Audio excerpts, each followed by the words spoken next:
नमस्ते। इस एपिसोड में आपका स्वागत है। आज हम एक बहुत ही दिलचस्प सफर पर चलने वाले हैं।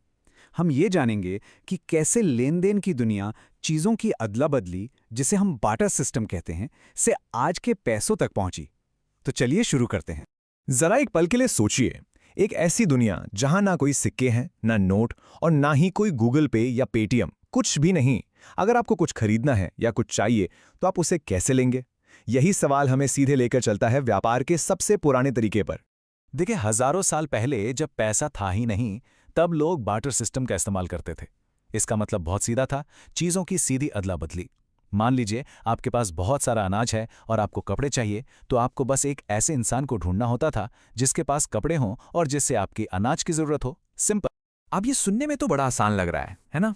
लेकिन असल में ये इतना आसान था नहीं। सच तो ये है कि इस सिस्टम में एक बहुत बहुत बड़ी दिक्कत थी जिसने लेन देन को काफी मुश्किल बना दिया था।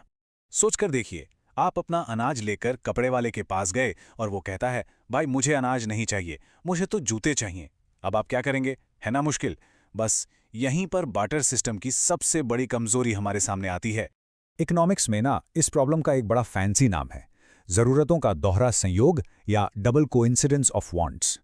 मतलब एक कामयाब सौदे के लिए यह जरूरी था कि आपको जो चाहिए वो सामने वाले के पास हो और उसे जो चाहिए वो आपके पास हो। और आप खुद सोचिए, ऐसा होना कितनी मुश्किल बात थी। और परेशानियां यहीं खत्म नहीं होती थीं। सोचिए, अनाज या सब्जियां, आप इन्हें ज्यादा दिन तक रख ही नहीं सकते, ये तो खराब हो जाएंगी। या फिर ये तय करना कि भाई एक गाय के बदले कितने मीटर कपड़ा मिलना चाहिए, कोई हिसाब ही नहीं था। और किसी बड़ी चीज जैसे गाय भैंस को बाजार तक ले जाना, वो तो अपने आप में एक बहुत बड़ा काम था। तो इन सारी मुश्किलों का एक ही, और कहना चाहिए कि एक क्रांतिकारी हल निकला: पैसा। ये सिर्फ कोई सिक्का या नोट नहीं था, ये तो व्यापार करने का एक बिल्कुल नया आइडिया था। एक ऐसा आइडिया जिसने हमेशा के लिए हमारी दुनिया को बदल कर रख दिया। तो पैसे ने इन प्रॉब्लम्स को सॉल्व कैसे किया?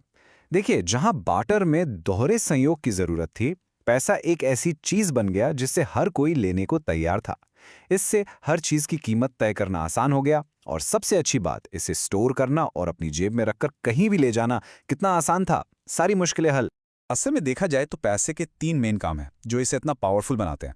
पहला, ये विनिमय का माध्यम है, मतलब आप इसे देकर दुनिया में कुछ भी खरीद सकते हैं। दूसरा, ये मूल्य की इकाई है, यानी ये बताता है कि कोई चीज़ कितनी कीमती है। और तीसरा, ये मूल्य का भंडार है, मतलब आप अपनी मेहनत की कमाई को भविष्य के लिए बचाकर रख सकते हैं। पैसे का ही जो आइडिया है ये इतना जबरदस्त था कि आज भी ये हमारी जिंदगी का सेंटर पॉइंट है।